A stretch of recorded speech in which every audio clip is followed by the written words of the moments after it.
Hello friends, வணக்கங்க. நான் ரதியா சமையலேருந்து சாந்தி பேசுகிறேன். எப்படி இருக்கீங்க? நல்லா இருக்கீங்களா? இன்றைக்கி கொஞ்சம் ஃப்ரூட்ஸ்லாம் நிறைய அதிகமாக இருக்குங்க.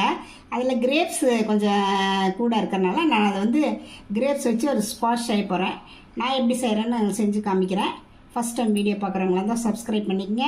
பக்கத்தில் இருக்க பெல் பட்டனை கிளிக் பண்ணிங்கன்னா நான் போடுற வீடியோவும் உங்களுக்கு உடனுக்குடன் வந்து சேரும். வாங்க வீடியோக்குள்ளே போகலாம். இந்த கிரேப்ஸ் வந்து கொஞ்சம் நிறைய மருந்தெல்லாம் அடிப்பாங்க, பெஸ்டிசைட்லாம்.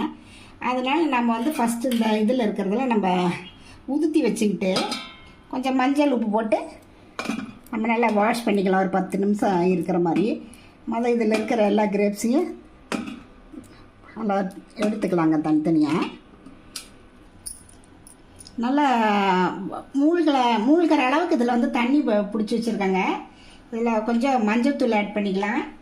அப்புறம் உப்பு கொஞ்சம் ஆட் பண்ணி ஒரு 10 நிமிஷம் இதுலேயே இருக்கட்டுங்க. அதுக்கப்புறம் நல்லா வடிச்சிட்டு 2-3 தடவை நல்ல தண்ணியில் வாஷ் பண்ணிட்டோன்னா இந்த மருந்தோட வீரியம்லாம் கொஞ்சம் குறைஞ்சிரும். இருக்கட்டுங்க அப்படியே. பாருங்கள், இந்த மாதிரி நல்லா சுத்தமாக வாஷ் பண்ணிக்கணும். வாஷ் பண்ணிவிட்டு ஒரு அடி கனமான பாத்திரத்துக்கு வந்து நம்ம அப்படியே மாற்றிக்கலாங்க.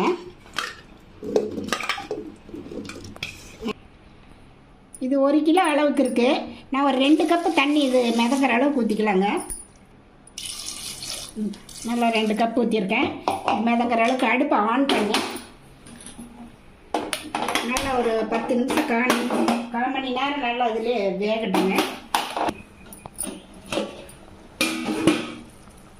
ஒரு 1/4 மணி நேரம் ஆகினதுக்கப்புறம் பார்த்தோம்னா இந்த மாதிரி எல்லாம் பாருங்கள், இந்த பல்ப்பு இதுவும் தனித்தனியாக வந்துருச்சு. நம்ம வந்து இந்த ஸ்மேஷர் வச்சு அப்படியே ஸ்மேஷ் பண்ணி விட்டுடலாம்.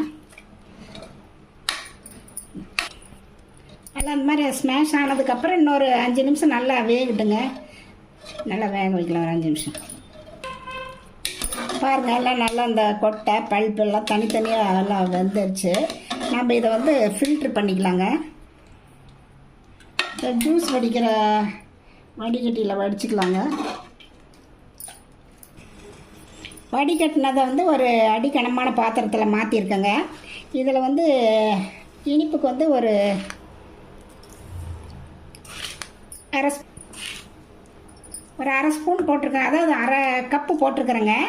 சப்போஸ் வந்து நம்மளுக்கு இனிப்பு வந்து பத்தலினா கூட நம்ம ஜூஸில் சுகர் போட்டு நம்ம ஜூஸ் பண்ணிக்கலாம். இப்போ இது நல்லா ஒரு 10 நிமிஷம் நல்லா கொதிக்கிட்டுங்க. பாருங்க, 10 நிமிஷம் நல்லா கொதிச்சிருச்சு. ஒரு 1/2 லெமன் வந்து நம்ம புழிஞ்சு விட்டுக்கலாங்க. இந்த இனிப்பு சுவையோட கொஞ்சம் புளிப்பு சேர்ந்து நல்லா ஜூஸ் நல்லா டேஸ்ட்டாக இருக்கும். ஒரு 5 நிமிஷம் நல்லா கொதிக்கிட்டுங்க. ரெடியாக வச்சுங்க. நம்ம வந்து சர்க்கரையெல்லாம் நம்ம அளவாக போடணுங்கிற அவசியம் இல்லை. நம்ம வந்து கூட குறைச்சி போட்டுக்கலாம். ஏன்னா ஒவ்வொரு திராட்சைலாம் வந்து ரொம்ப இனிக்கும், ஒவ்வொன்றும் புளிப்பு சுவையாக இருக்கும். அதுக்கு தகுந்த மாதிரி நம்ம சர்க்கரை போட்டுக்கலாம். இப்போ வந்து ஒரு 5 நிமிஷம் ஆயிடுச்சுங்க. இதை ஆஃப் பண்ணிவிட்டு ஆற விட்டு பார்க்கலாம். பாருங்கள், நல்லா ஆறிடுச்சுங்க. இந்த அளவுக்கு தான் திக்னஸ் வரும். இதை வந்து நம்ம வந்து ஒரு கண்ணாடி பாட்டிலில் வந்து ஊற்றி வச்சுக்கலாம். இது வந்து நல்லா பாட்டில் வந்து நல்லா காஞ்சிருக்கணும், இல்லைன்னா ஜூஸ் வந்து உங்களுக்கு கெட்டு போயிடும். நம்ம வந்து இப்போ இதையே வந்து நம்ம ஜூஸாக ரெடி பண்ணலாம். இதில் வந்து ஒரு ஐஸ் க்யூப்ஸ் போட்டுக்கலாம்.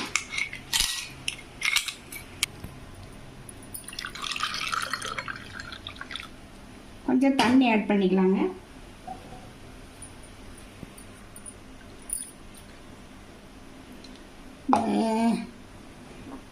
ஜூஸ் வந்து ரொம்ப டேஸ்ட்டாக இருக்குங்க. நம்ம திடீர்னு யாராவது கெஸ்ட்டு வராங்கன்னா எதுவும் இல்லாதப்போ நம்ம வந்து இதை வந்து தண்ணி கலந்து ஐஸ் கட்டி போட்டு ஜூஸாக ரெடி பண்ணி கொடுக்கலாம். இதில் வந்து ஆன்டி ஆக்சிடென்ட்ஸு விட்டமின்ஸ்லாம் இருக்குங்க. இது வந்து ரொம்ப சத்தானதும் கூட. நீங்களும் இந்த மாதிரி ட்ரை பண்ணி பார்த்துட்டு எப்படி இருக்குன்ட்டு ரதியா சமையலுக்கு சப்ஸ்கிரைப் பண்ணுங்கள், லைக் பண்ணுங்கள், ஷேர் பண்ணுங்கள். அடுத்த வீடியோவில் வேறு ரெசிபியோடு சந்திக்கிறேன். வணக்கம்.